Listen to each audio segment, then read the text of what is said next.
வீரத்வஜாய வித்மஹே விக்னஹஸ்தாய தீமஹே தன்னோ பௌம பிரசோதயாத். நேயர்கள் எல்லாருக்கும் வணக்கம். இந்த வீடியோவில் பூமிகாரகன் பூமாதேவியோட புதல்வன் நவ கிரகங்களில் முக்கியமான கிரகமாக இருக்கக்கூடிய செவ்வாய் பகவானோட வக்ர நிவர்த்தி பலன்கள் அப்படிங்கிறது தான் நம்ம பார்க்க போகிறோம்.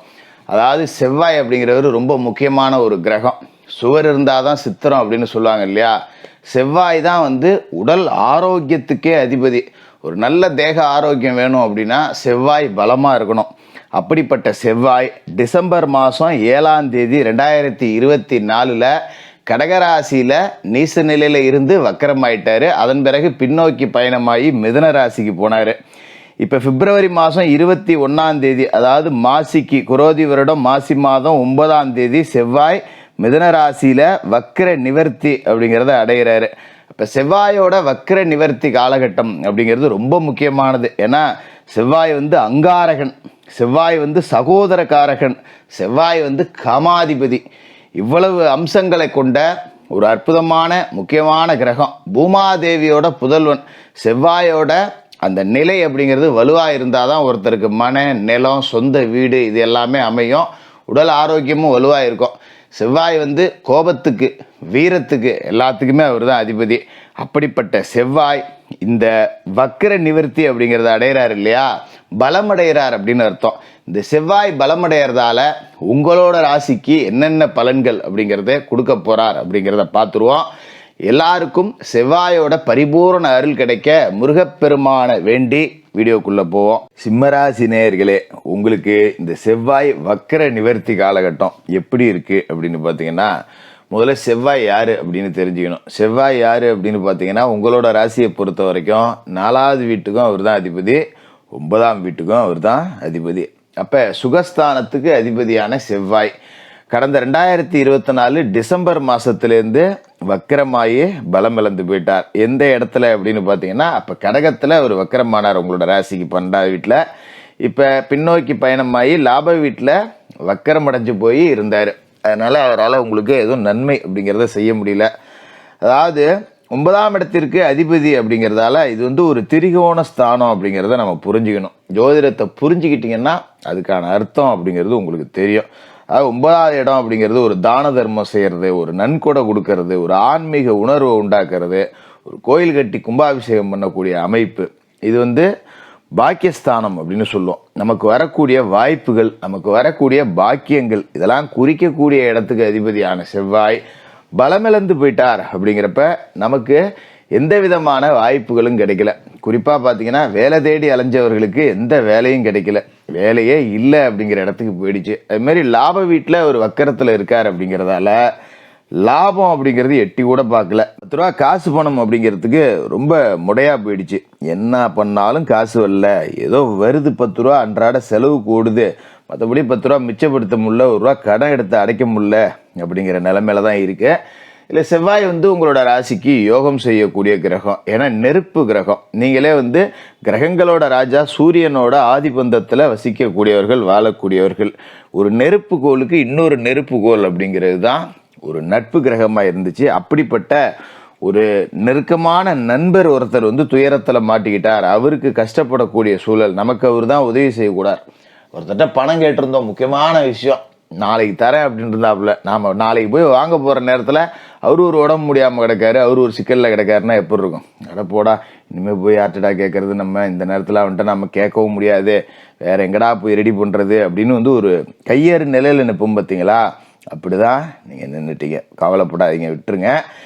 இப்போ லாப வீட்டில் செவ்வாய் பலமடைகிறார் அப்படிங்கும்போது தொட்டகாரியங்கள் எல்லாத்துலேயுமே வெற்றி கிடைக்கும். குறிப்பாக பார்த்தீங்கன்னா கடந்த காலகட்டத்தில் நிலபுலம் சார்ந்து, சொந்த வீடு சார்ந்து, சொத்து சார்ந்து, விவசாய நிலம் சார்ந்து உங்களுக்கு பிரச்சனைகள் அப்படிங்கிறது வந்திருக்கும். அப்படியே பிரச்சனையே வரல அப்படின்னாலும் இந்த மாதிரியான இனங்களில் பெருசாக நீங்கள் சாதிச்சிருக்க முடியாது. சறுக்கல் இடைஞ்சல் தான் வரும். ஒரு இடம் ஒன்று பேசினேன், அப்படியே பாதியிலேயே நிற்கிது. ஒரு இடம் ஒன்று அட்வான்ஸ் கொடுத்தேன், அதில் ஒரு வில்லங்க எழுத முடியாமல் நிற்கிது. ஒரு இடம் ஒன்று பேசி முடிச்சு கொடுத்தேன், எனக்கு வர வேண்டிய கமிஷன் வராமல் ஏமாற்றிட்டு போயிட்டாங்க. இந்த மாதிரி நிலபுலம் சார்ந்து நமக்கு பிரச்சனைகள் அப்படிங்கிறதான் வந்திருக்கும். அது எல்லாமே இதுக்கு மேலே சரியாக போயிடும். அதேமாரி சொந்த வீடு வாங்கலாம், வீடு கட்டலாம், பூர்வீக சொத்துல இருந்த பிரச்சனைகளை தீர்த்துக்கலாம். இதுக்கு முன்னாடி சொத்து பூர்வீக சொத்து இருக்கு, பாகம் பிரிச்சுக்கல, நம்ம எப்படி வாயை விட்டு கேட்கறது? நான் குடும்பத்தில் சின்ன பிள்ளையா போயிட்டேன், என்னோட பெரியவங்களாம் அமைதியாக இருக்கும்போது நான் கேட்டால் நல்லா இருக்காது அப்படின்னு யோசிச்சுட்டு இருந்தவங்களுக்கெல்லாம் கூட இப்போ பூர்வீக சொத்தை பிரிச்சிக்கக்கூடிய வாய்ப்பு அப்படிங்கிறது கிடைக்கும். அப்போ வரக்கூடிய சொத்தை வச்சுக்கிட்டு 10 ரூபா நாம் நிம்மதியாக இருக்கலாம். சொத்தை விற்றுட்டோ இல்லை அதில் ஒரு வீட்டை கிட்ட கட்டி வாடகைக்கிட்டோ இல்லை சொத்தின் பேரில் ஒரு லோனை போட்டோ இது எல்லாமே உங்களுக்கு நடைபெறக்கூடிய வாய்ப்பு அப்படிங்கிறது இருக்குது. அது மாதிரி அரசியல் துறை இதுக்கு ஒரு ஆதிபந்தம் கொண்டவர்னா செவ்வாய் தான். அவர் பலமிழந்து போயிட்டார் அப்படிங்கிறப்ப சிம்மராசி அரசியல்வாதிகள் கடுமையான பின்னடைவை சந்திச்சிருக்கலாம். சம்மந்தமே இல்லாமல் நம்மளை பற்றி வதந்திகள் அப்படிங்கிறதெல்லாம் பரவிருக்கலாம். நம்ம எந்த தப்புமே பண்ணியிருக்க மாட்டோம், தலைமை நம்மளை தப்பாக நினைக்கலாம், இல்லை நம்மளை திட்டம் போட்டு கார்னர் பண்ணி வெளியே அனுப்பணும்னு நமக்கு எதிரான சதிகள் அப்படிங்கிறது நிறையா நடக்கும். வேலை செய்கிற இடத்துலேயே பார்த்திங்கன்னா கடுமையாக உழைச்சிருப்போம், நம்ம தான் அந்த ஆஃபீஸுக்கு மாடு மாதிரி உழைக்கிறோம், ஆனால் நமக்கு ஒரு நல்ல பேர் இல்லை, கூட உள்ளவன் நம்மளை 1க்கு 2 போட்டு கொடுக்குறான், நம்மளை மேலே உள்ள அதிகாரி நம்மளை புரிஞ்சிக்கவே மாட்டேங்கிறான், இதை காக்கா பிடிச்சி வாழ்க்கையை ஓட்டுறவங்களாம் ஓடிடுறான், நான் கடுமையாக உழைக்கிறேன் ஆனாலும் எனக்கு கெட்ட பேர் தான் மிஞ்சுது அப்படிங்கிறவங்களுக்கெல்லாம் இதுக்கு மேலே உங்களோட உழைப்புக்கு உண்டான பலன் அப்படிங்கிறது கிடைக்கும். ஒரு புது பாதை அப்படிங்கிறது புலப்படும்.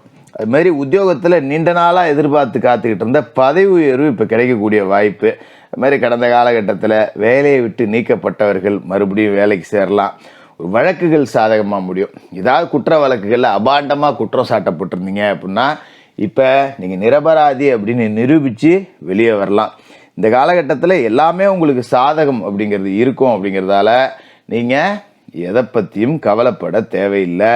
அதோட செவ்வாயோட பார்வை அப்படிங்கிறது உங்களோட ராசியை பொறுத்த வரைக்கும் 2, 5, 6 இந்த 3 வீட்லேயும் விழுவுது. அப்படிங்கும்போது இந்த பார்வை அப்படிங்கிறதும் நல்ல பலன்கள் அப்படிங்கிறத கொடுக்கும்.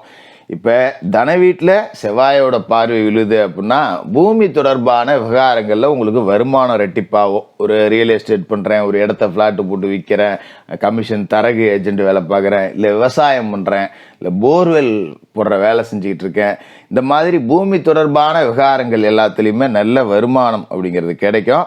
மாதிரி 5வது வீட்லேயும் அவரோட பார்வை விழுது அப்படிங்கிறதால சொத்து சம்பந்தமான பிரச்சனைகள் எல்லாமே நல்ல முடிவுக்கு வரும். பூர்வீக சொத்து வழக்கு பாகம் பிரிக்கிறது நான் ஏற்கனவே சொன்ன மாதிரி இந்த இனங்கள் எல்லாமே புனிதமடையுது. அதுமாரி உங்களோட ராசியை பொறுத்த வரைக்கும் 6வது வீட்டை செவ்வாய் பார்க்குறார். அப்படிங்கும்போது கடனெல்லாம் அடைச்சிடலாம்.